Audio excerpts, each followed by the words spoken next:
Good morning, everybody. It's morning for me.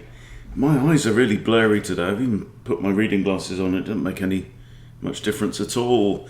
However, I am playing chess reasonably well today. So here's a game that I played. First game this morning. I'm playing somebody in the mid 1500s, and it's a good lesson, this, because we play the French, okay. And I think my opponent plays slightly inaccurately towards the start and never really recovers from that point. So we'll go through it. So e4, e6, the French defense. Now I play d4. In actual fact, this isn't what I'm meant to be playing at the moment. I'm actually trying out this wing gambit against the French. There's also a version you can play against the Sicilian, but anyway, I play d4, grab the centre, and we have e5. Okay, so from here there's a lot of ways the French can go. Some people might play the knight out here, inviting the pawn to take, but that's probably a bit weird. Very commonly at the beginning level you'll see pawn forward to c3. Also there's knight to c3. What I played was the Tarrasch. With knight to d2, and it looks kind of weird, right? But the knight at least is coming here to defend this pawn. Okay, and if black should take, knight takes, and we've got a central knight after just a few moves, and black has no development. Okay, so there is some logic to it. And then c3 can still be played now. It does make life slightly harder for this bishop. So now what? My opponent now plays bishop to b4, and the engine actually said this is a good move, decent move, it gave it a tick, but it's just crying for c3. c3 is great, it enables my queen maybe to come out here. I could have check and a fork if the bishop retreats, which it in fact does. So I guess I could have played this now, but then knight to c6 is the obvious move. It defends the bishop and blocks the check at the same time. So instead I pick a different target and I start to come after this pawn, g7. Now it's not normally advisable to whip your queen out that early on in the game, but also notice my opponent's only used 30 seconds of his 30 minutes. So I feel like I've got a slight advantage, and when you've got that kind of, even if it's just one tempo, and you have the opportunity to keep the slaps coming so that your opponent can never quite gather their composure, it is a good idea to do so. And this comes with a genuine threat. Obviously, queen takes g7, then threatens the rook, probably force the queen to come out here, because this bishop now can't help. This bishop has now locked itself out of the game. It's really only got two squares it can go to. Okay, so sloppy moves right at the start can have a knock-on cascade effect in the rest of the game. So we have knight comes out to here now. Now the computer didn't like my next move at all. I played queen h4, looking at the knight and the queen behind it, with the idea of maybe playing e5. The computer wanted me to grab the pawn. I knew that if I grabbed the pawn, we'd get rook there to g8, and then my queen only has one square, so my queen would end up here on h6. And I thought, well, it's a pawn, but that's not everything, So my opponent now plays a slow move, c6. Okay, and now I can get in e5. And another slip up here. So my opponent plays knight to e4. So he's kind of attacking that, but it's defended by bishop and by king. But he's inviting, or at least leaving the opportunity for that. And I decide here to trade queens. Now, if you're black, the queen must be taken. There's no other legal move. The king can't move, right?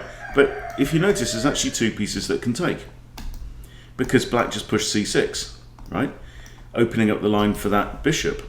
And what's more, this bishop is stupid on this side of the board. It's got nothing at all, right?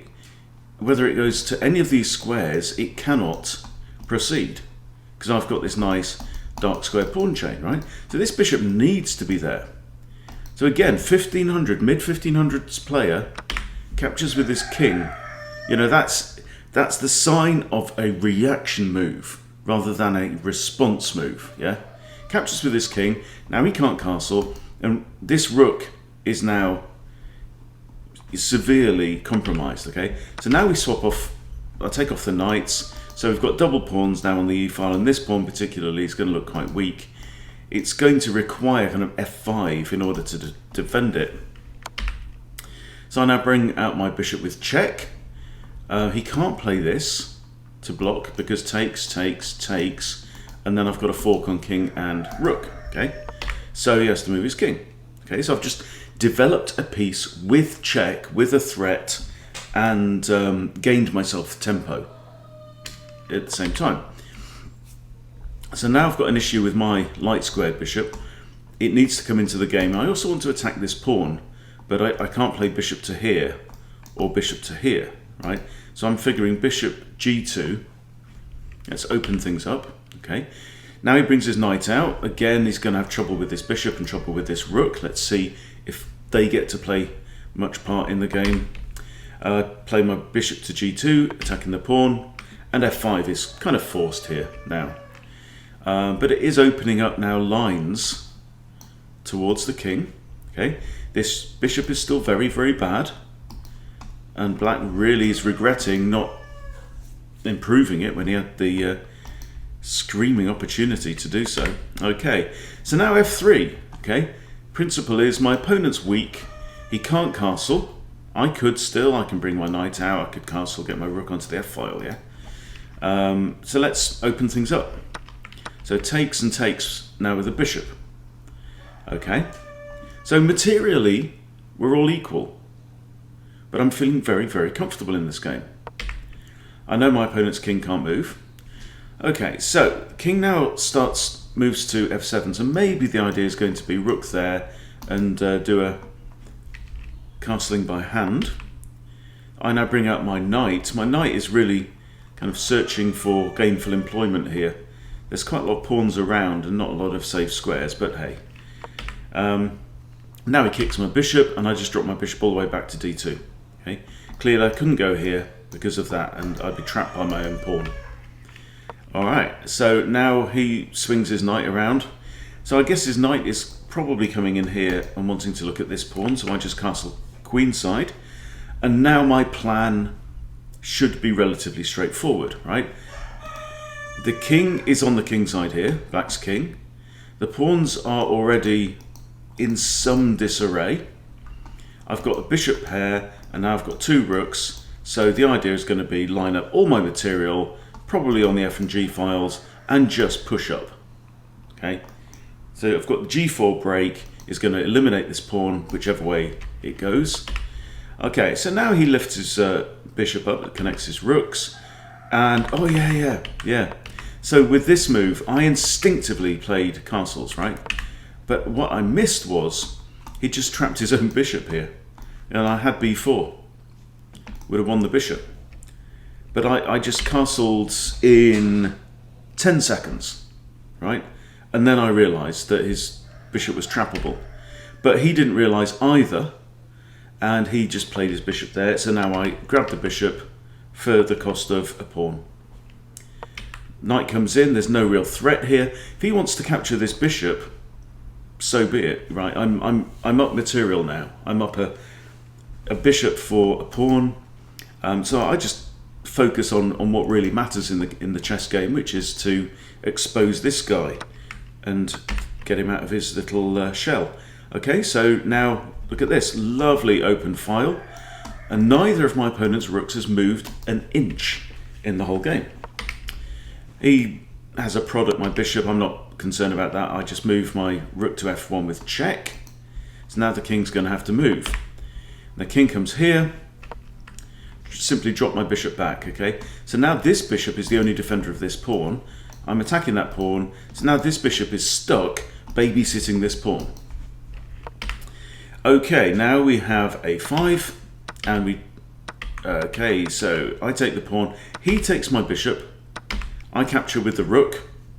and he gets the pawn back. So equal trade there, only benefits the player who has the material advantage, which in this case is me. Right, so now I start to swing my knight round. Now, this knight now really comes into his own in the game, because he wants to come here and then here to this lovely outpost. So an outpost is a square where you normally put a minor piece, a knight or a bishop, and it's a square where it's very often defended but cannot be attacked by any pawns. So here you can see the pawn on the c file has already advanced to the 6th rank, and the pawn on the e file has already advanced to the 6th rank. Okay, so they can only ever attack these squares in front of them up the board, right?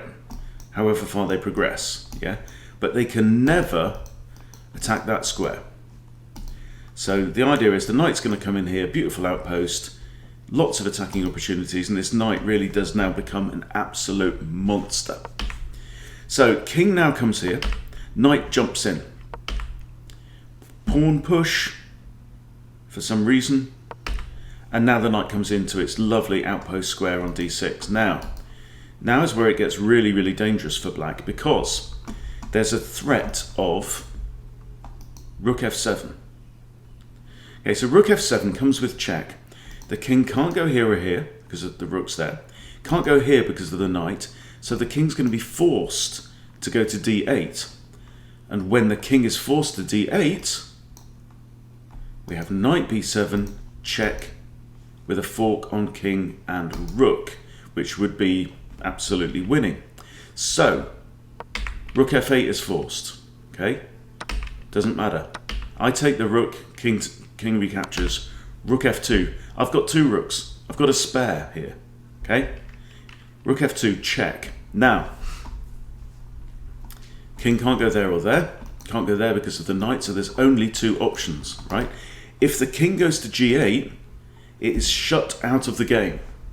Right? The king is going to be confined, imprisoned on the G and H files for the duration of the game, as long as this rook is there, right? And he's a piece down. So my knight can now start to cause havoc, okay? If the king comes here, same problem, or a similar problem to what he had before. King goes there, rook comes in here, and black now resigns because he realizes there's only one legal move, which is there, and then knight there is coming. So very, very interesting game, I thought. And although, see, now, very often in the French, okay, so we said that that's the Tarrasch variation, right? This, I think, is that the Winower variation? Might be. Okay, now here, bishop to there is the correct move, pinning the knight, okay? But what was played was knight to d2, and I'm pretty sure that this now is not the correct move, because this is just better in all ways for white. It comes with tempo, so we're attacking the bishop with tempo. Bishop's going to have to move. It also opens up a diagonal for the queen, and it also adds another blocking piece on that diagonal in front of the king. So what's not to like about that move? It's a great move. And black here just invited, it just walked into it completely. Maybe unthinkingly, I don't know. Maybe he's thinking I'm playing somebody lower rated, and I ought to be able to beat them tactically in the middle game and you know, just rely on my experience or my skill. But you know, as we've seen, now he's just lost the tempo. Okay, now the queen comes out with another threat, forcing this move, right? The computer didn't like that. But yeah, again, this kind of slow c6 move then invites me to advance my pawn. Knight has to move, and again, just sloppy play, right? So, and from this point, my opponent never really quite recovered, because his king's been forced to move. Well, it hasn't been forced to move because he should have captured it with the stupid bishop, and he'd have had a reasonable position. Still an awkward light squared bishop that's going to struggle to get out. Maybe, you know, as a result as well, this rook, but it's a playable position. But simply this snap decision to capture with the king, he just didn't look at the board. Didn't look to to say, okay, what are my options? He just saw option number 1 and said, that's it. Okay? And if you're going to get better at chess, one of the biggest things that you can do, I mean, I say it over and over again, slow down, slow the hell down, right? But one of the things that slowing down allows you to do is to say, okay, well, what are my options? No, what are all my options? And then I think, a really good idea is to throw in a wildcard option to say, okay, well, that's a move that I haven't considered. Is that completely stupid? Or is there something good about it, And practice considering more options. Grandmasters, when you see them play, the moves are there, right? It's not that they play brilliant moves. They find the brilliant moves. And one of the prerequisites to doing that is considering every possibility, okay? And this is just really simple. The guy went, oh no, my king's in check, right? I have to get out of check. I have to take the queen. Well, yes, but he had 2 ways of doing it and he chose the wrong one. So what's the moral of this? Well, everyone can be beaten. It's always nice to beat somebody higher rated. But what I need to be telling myself as well is that players who are 100 points higher rated than me, that's where I should be. Right? I should be beating 1500s on a regular basis. And I probably do when I'm on form, when I'm thinking properly. This guy was off his game today, and that happens to all of us. It happens to you, happens to me, happens to Rolando. It's all the same for everybody. So slow down, take your time. You can win games, and particularly look out for these opportunities even in the opening. So to me, I think that was a sloppy move, and I'm now a tempo up, right? I've made 3 pawn moves, okay, and I have a piece out in the board. Black has made 2 pawn moves and has a piece out in the board that's now rubbish because it's now confined to 2 squares, okay, and it's my go as white. So it's almost as though I've earned myself, or my opponent has gifted me another free move to develop, okay, which I use to decent effect. So there you go. That's today's worked example. Hope it's been useful for you. Thanks for watching, and I'll see you soon.